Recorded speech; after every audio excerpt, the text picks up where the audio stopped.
Everyone, welcome back to another mini blog. Social মিডিয়াতে ঘাটাঘাটি করতে করতে যা বুঝলাম, আমি একমাত্র বাকি আছি এই সুপার ক্লে গুলো দিয়ে কিছু বানাতে। তাই আর কি আজকে আমিও বসে পড়লাম। যেহেতু আজকে ফার্স্ট টাইম ট্রাই করব, তাই বড় কিছুর উপর রিস্ক নিলাম না। বাড়িতে এই মিররটা অনেকদিন ধরেই পড়েছিল, তাই ভাবলাম এটার উপর একটু কারুকার্য করা যাক।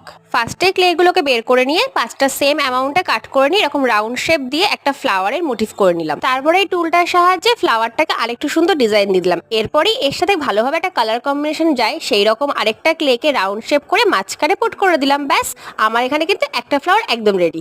আমি যেহেতু ফার্স্ট টাইম ট্রাই করছিলাম, তাই প্রথম দিকের ফ্লাওয়ারগুলো খুব একটা ভালো হয়নি, কিন্তু তারপর ট্রাই করার পরে দেখলাম ফ্লাওয়ারগুলো অনেকটাই ভালো হয়েছে। ফ্লাওয়ারগুলো তৈরি করার সময় অবশ্যই কিন্তু বোর্ডে একটু পাউডার দিয়ে নিও। যে ভুলটা আমি করেছিলাম সেটা কিন্তু তোমরা একদম করো না। তারপর যে কোনো একটা গ্লু দিয়ে এই ফ্লাওয়ারগুলোকে মিররের উপর তোমাদের ইচ্ছা মতো ডিজাইনে সেট করে নিও। আমি এখানে ফেভিকলই ইউজ করেছি। এবার দেখো সবাই, সিম্পল মিররটা এখন কতটা অ্যাট্রাকটিভ লাগছে।